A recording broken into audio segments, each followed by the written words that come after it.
Bismillahirrahmanirrahim. Assalamualaikum warahmatullahi wabarakatuh. Alhamdulillahirabbil alamin wassalatu wassalamu ala asyrafil anbiya'i wal mursalin sayyidina nabiyina Muhammadin wa ala alihi wa ashabihi wa man tabi'ahum bi ihsan ila yaumiddin amma ba'du. Alhamdulillah, pada kesempatan yang berbahagia ini kita dapat melanjutkan pembahasan kitab Imta'ul Asma fi syarhi matan Abi Syuja'. Salawat salam mudah-mudahan senantiasa diaturkan kepada Nabi besar Muhammad sallallahu alaihi wasallam. Mudah-mudahan kita semua mendapatkan syafaat dari beliau dari akhir nanti. Amin ya rabbal alamin. Alhamdulillah, kita telah memasuki akhir-akhir bulan suci Ramadan. Kita telah memasuki 10 hari akhir bulan Ramadan. Maka jangan sampai kita mengendorkan tali ibadah kita. Tetap semangat dan mudah-mudahan kita semua mendapatkan berkah bulan suci Ramadan dan mendapatkan kemuliaan malam Lailatul Qadar. Amin ya rabbal alamin. Alhamdulillah, pada kesempatan yang lalu kita telah membahas mengenai lanjutan pembahasan kita, yaitu sunnah-sunnah wudhu, dan juga kita membahas mengenai hal-hal yang membatalkan wudhu dan hal-hal yang mewajibkan kita untuk mandi. Pada kesempatan kali ini kita akan melanjutkan pembahasan mengenai mandi wajib pada perkara-perkara yang harus kita lakukan ketika mandi wajib, dan juga waktu-waktu yang mana kita disunnahkan untuk mandi wajib. Nah, sebelum kita memulai pembahasan, marilah kita mengirimkan Fatihah kepada guru-guru kita, kepada ulama-ulama Islam, kepada muallif kitab Abi Syuja', dan juga kepada muallifah kitab Imta'ul Asma. Mudah-mudahan kita semua mendapatkan manfaat, keberkahan di dunia dan di akhirat. Ala dinnya salihah wa kullu niyatin thayyibah naqa marfuqan. Al-Fatihah. Dan syaitanir rajim. Bismillahirrahmanirrahim. Alhamdulillahirabbil alamin arrahmanir rahim maliki yaumiddin. Iyyaka na'budu wa iyyaka nasta'in ihdinas siratal mustaqim siratal ladzina an'amta 'alaihim ghairil maghdubi 'alaihim waladdallin. Rabbighfir li wa liwalidayya. Bismillahirrahmanirrahim. Baik, pada pertemuan sebelumnya, sebagai review sedikit, kita telah menjelaskan mengenai kondisi yang mana seseorang kemudian diwajibkan untuk berwudu. Ada 6 perkara. Yang 3 ini berkaitan dengan laki-laki dan perempuan. Kemudian yang 3 lagi ini hanya untuk perempuan. Yang 3 perkara yang mana bisa terjadi pada laki-laki dan perempuan, yaitu iltiqaul khitanain, ketika ada pertemuan antara 2 kelamin yang pada pertemuannya itu bertemu 2 tempat yang itu di khitan, ya, yaitu pada laki-laki di kepalanya, kemudian yang perempuan pada klirotisnya. Nah, ini kalau bertemu maka wajib mandi, baik yang laki-laki maupun perempuan. Ya, intinya kalau sudah masuk kepalanya itu biasanya itu sudah wajib mandi. Kemudian yang kedua yaitu ketika inzalul mani, ketika keluarnya mani. Kemudian yang ketiga yaitu ketika meninggal. Nah, ini wajib dimandikan. Karena orang kalau udah mati kan nggak bisa mandi sendiri, ya. Kemudian 3 hal yang kemudian ini hanya berlaku pada wanita, yaitu haid, nifas, dan juga ketika melahirkan. Nah, sekarang kita masuk kepada perkara yang inti dari mandi, yaitu hal-hal yang wajib dilakukan saat seseorang itu mandi.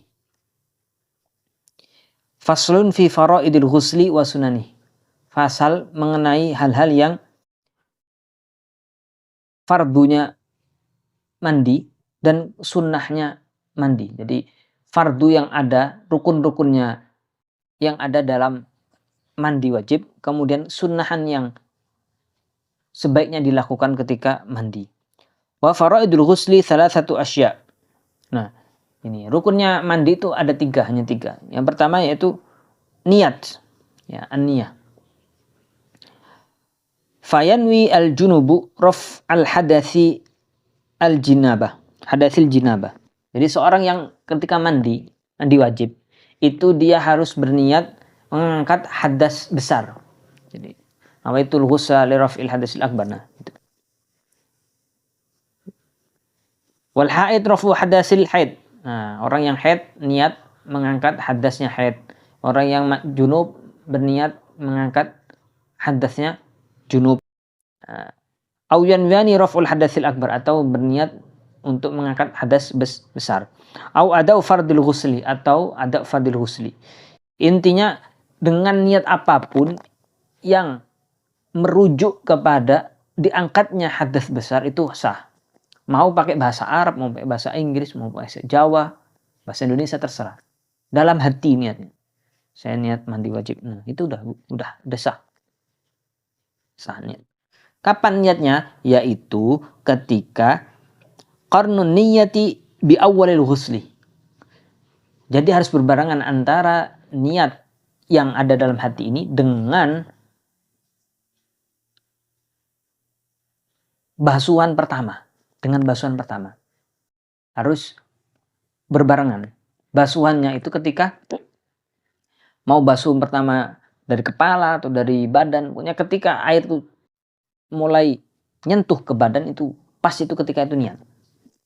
Kalau misalkan kok niatnya tidak berbarengan dengan basuhan, maka yang sebelum niat itu harus diulang basuhannya. Nah, misalkan kita udah nyiram yang bagian kanan di sini, kemudian kok baru niatnya ketika basuh kepala, nah maka nanti harus diulang lagi yang sini ini, bagian kanannya. Kemudian yang kedua, izalatun najasa in kanat ala badani, menghilangkan najis kalau ada yang ada di badannya. Nah, adapun yang rukun yang kedua ini yaitu menghilangkan najis dari badannya, itu khilaf antara Imam Rafi'i dan Nawawi. Nah, yang ada di Matan Syuja ini adalah pendapatnya Imam Rafi'i. Nah, adapun yang pendapat mu'tamad yaitu pendapatnya Imam Nawawi. Nah, itu mengatakan bahwa kalau najis yang ada di badan ini sedang menempel di badan itu bisa hilang, ya, bisa hilang dengan basuhan kita, maka tidak perlu dihilangkan terlebih dahulu. Ya. Jadi kalau menurut Imam Rafi'i bahwa basuhan yang kita basuh ini ketika mandi wajib itu tidak bisa menghilangkan najis. Jadi harus 2 kali basuhan. Basuhan yang pertama, ya kan? Bilasan yang pertama itu untuk menghilangkan najisnya. Yang kedua baru untuk mandi wajib. Nah, kalau Imam Nawawi enggak, selama ketika disiram itu najisnya ikut luntur, maka itu sudah cukup. Nah, ini perbedaannya di situ antara Imam Rafi'i sama Imam Nawawi.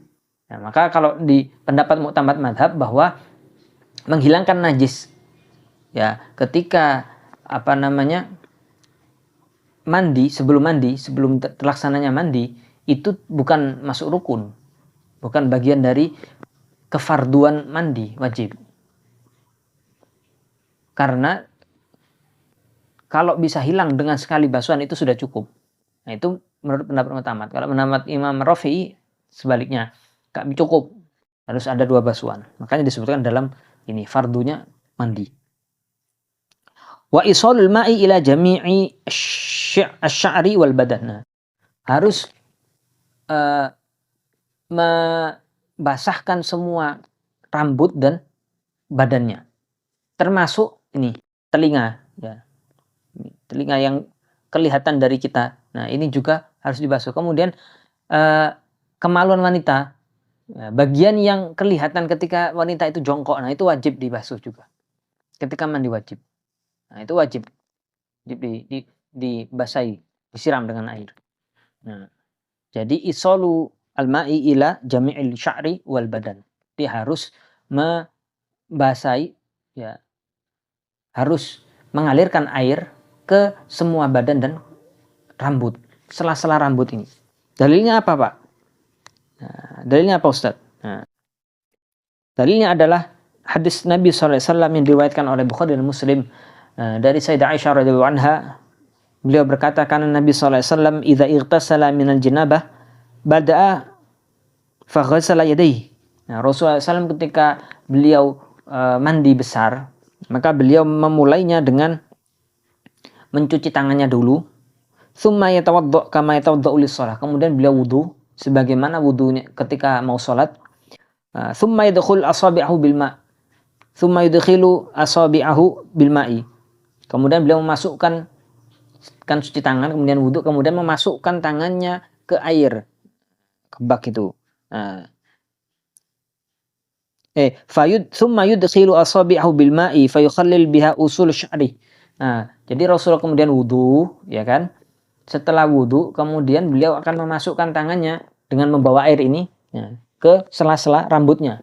Nah, ini Rasulullah SAW. Jadi setelah cuci tangan, wudu, kemudian beliau akan memasukkan, jadi membawa air dengan tangannya nih, mengambil air dengan tangannya, kemudian memasukkannya ke sela-sela rambutnya. Itu Rasulullah SAW ketika beliau mandi. Disebutkan dalam hadis. Tsumma yasubbu ala ra'sihi thalatha ghurafin biyadihi. Kemudian Rasulullah SAW akan menyiramkan air ke badannya dengan tangannya, mulai dengan tangan bagian kanan di kepala, ya, kepala. Tsumma yafidul ma ala jildi kullahu. Nah, jadi Rasulullah SAW setelah tadi nyela-nyela rambut itu, kemudian beliau akan menyiram kepalanya, ya. Jadi setelah menyela-nyela tadi kemudian menyiram kepalanya, baru kemudian ke seluruh badannya. Ini dalam hadis. Nah, ini jadi menurut pendapat mu'tamad di madhab bahwa rukunnya mandi wajib itu hanya dua, yaitu niat, kemudian mengalirkan air ke seluruh badan dan rambut sampai sela-selanya, termasuk rambut-rambut yang tebal ini yang ada di bagian badan, semuanya harus basah. Wa sunanuhu khamsatu asya. Nah, adapun sunnah-sunnah yang dianjurkan ketika mandi adalah ada 5 perkara, yaitu pertama at-tasmiyah, memulainya dengan bismillah dulu. Wa wudu qablahu, kemudian berwudu sebelumnya. Jadi disunnahkan wudu sebelum kita mandi besar. Nah, niatnya adalah kalau misalkan Anda sebelum mandi ini dalam kondisi masih belum batal wudunya. Nah, kok bisa? Bisa. Misalkan Anda selama berhubungan tidak. Oh, nggak bisa ya? Bisa. Jadi kalau misalkan Anda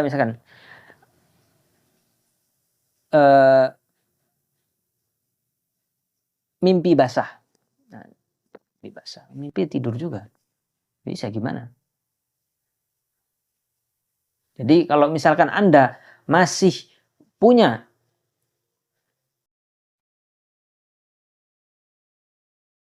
kalau Anda misalkan ketika mandi besar ini, ya, mau wudu, ya, sebelum mandi besar mau wudu, itu diniatkan untuk seperti kita mau wudu untuk sholat. Jadi niat raf'ul hadas asghar, diniatkan untuk mengangkat hadas besar.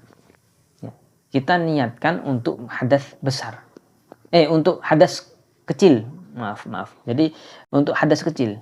Jadi ketika Anda mau mandi besar, kemudian kan disunahkan untuk wudu terlebih dahulu. Ketika wudu ini tetap niatnya seperti mau sholat, ya, untuk mengangkat hadas kecil, raf'il hadasil asghari. Dan kemudian meskipun, ya, ketika Anda mandi, ya kan, kemudian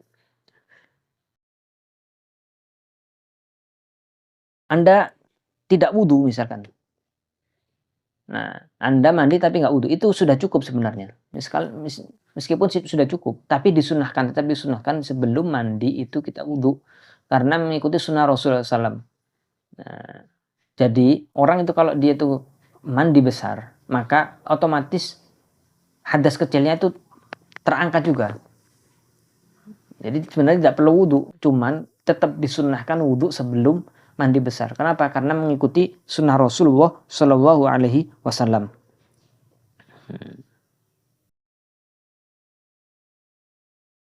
Jadi orang kalau dia itu mandi besar, maka sudah mencukupi untuk hadas kecil, tidak perlu wudhu lagi. Tapi dengan syarat selama dia mandi tidak menyentuh atau tidak melakukan hal yang membatalkan wudhu. Misalkan nggak menyentuh kemaluan, nggak kentut, nggak kencing, itu. Maka caranya bagaimana? Caranya Anda kencing dulu sebelum mandi besar. Cuci dulu ini ya, kemaluannya dan sebagainya. Nah tadi sunnahnya pertama itu memulai dengan bismillah, kemudian wudhu sebelum mandi besar, kemudian yang ketiga imrarul yadi al jasad. Jadi digosok badannya semua dengan tangannya, menggunakan tangan. Kenapa? Karena untuk khurujan minal khilaf, untuk keluar dari perdebatan ulama, bahwa memang ada yang mengatakan itu harus digosok badannya ketika mandi besar. Kemudian juga untuk meyakinkan kita bahwa air itu semua sudah nyampe kepada seluruh badan kita. Ini yang ketiga. Kemudian yang keempat wal mualat. Nah, berkesinambungan, tidak terputus. Tidak putus, misalkan setelah basuh kanan kemudian keluar kamar mandi, baru masuk lagi lanjut yang ini. Itu tidak mualat, itu tidak sunnah. Nah, sunnahnya adalah mualat, itu berkesinambungan, tidak putus. Wa taqdimul yumna al yusra, memulai dengan bagian kanan sebelum kiri. Kenapa ini? Dalilnya apa? Dalilnya dari hadis Nabi SAW bahwa dari Sayyidah Aisyah radhiyallahu anha berkata, karena Nabi SAW yu'jibuhul tayammunu fi tana'ulihi wa tarajjulihi wa tuhurihi wa fi sya'nihi kulli. Nah, bahwasanya Rasulullah SAW itu sangat suka untuk memulai sesuatu dari kanan dulu, baik itu ketika memakai sendal, kemudian ketika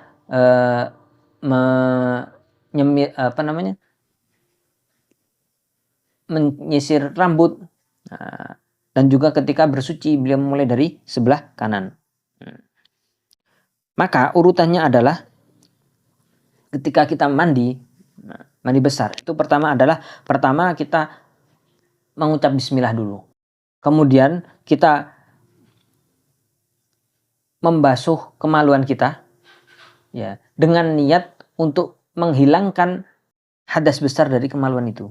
Nah, baru kemudian kalau ada kotoran di badan-badan kita itu dihilangkan.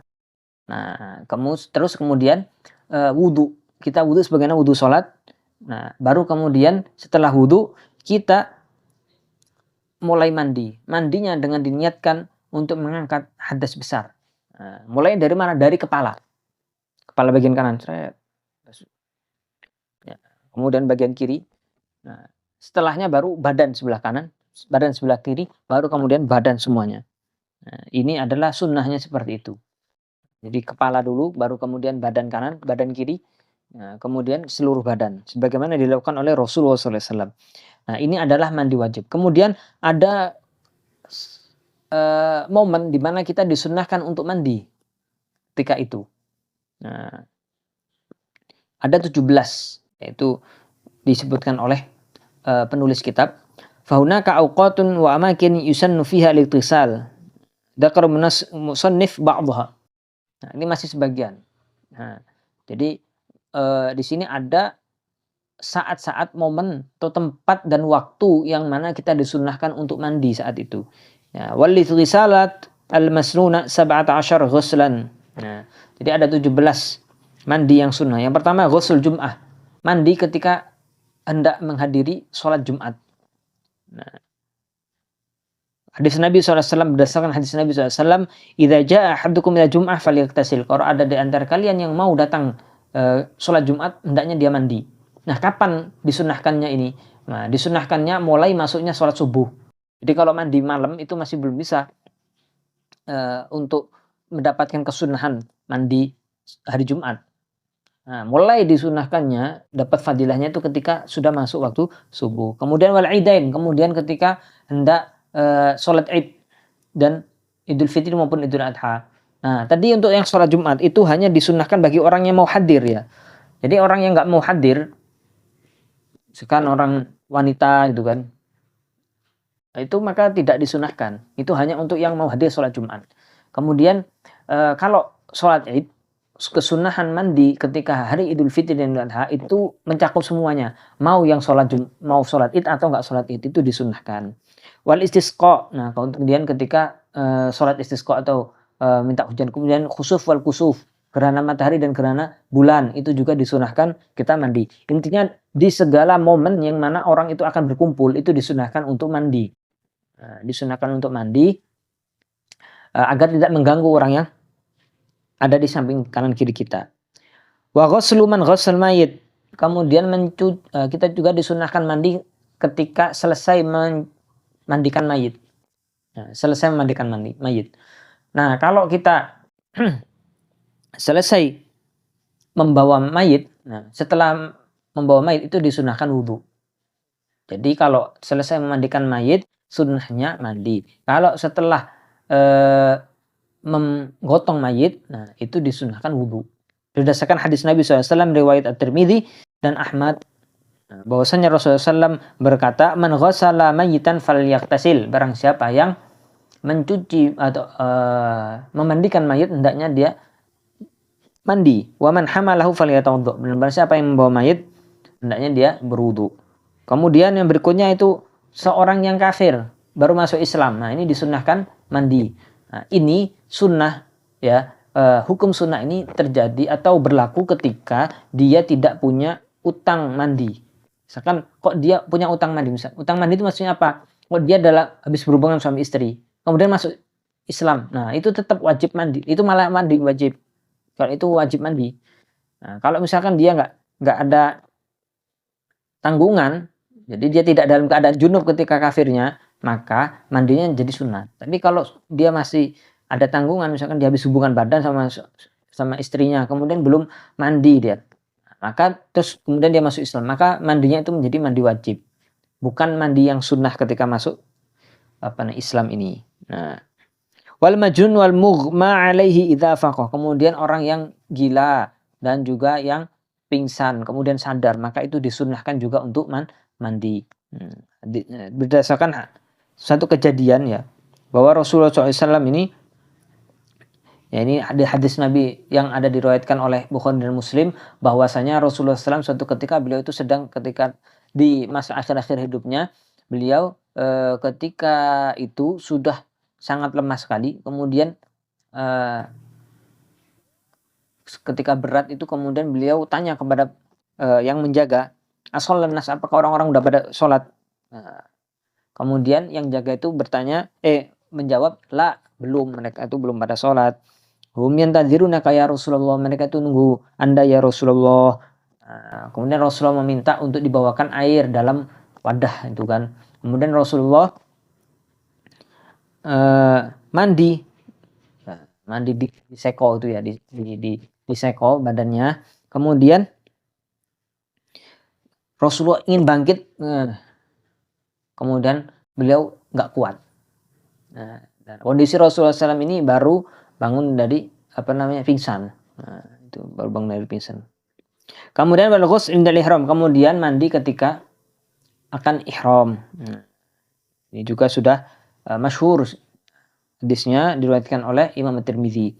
Kemudian ketika hendak masuk Mekah, kemudian ketika hendak wukuf, walil mabit di Muzdalifah, ketika hendak mabit di Muzdalifah, kemudian ketika hendak lempar jumroh, dan juga ketika hendak tawaf. Nah, tapi yang 5 terakhir ini masih ada khilaf di kalangan mazhab Syafi'i. Nah, karena kan tadi yang terakhir itu ada 5 ya, masuk Mekah, kemudian wukuf di Arafah, kemudian mabit di Muzdalifah, kemudian lempar jumroh, kemudian tawaf. Nah, ini menurut yang di Abi Suja, matan Abi Suja.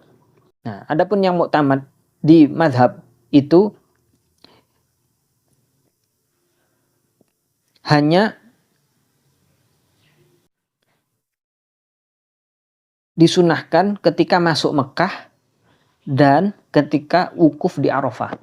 Selebihnya itu kalau orang sudah sudah mandi ketika di Arafah, ya kan, ketika hendak mau wukuf di Arafah, maka yang lainnya itu tidak disunahkan mandi. Nah,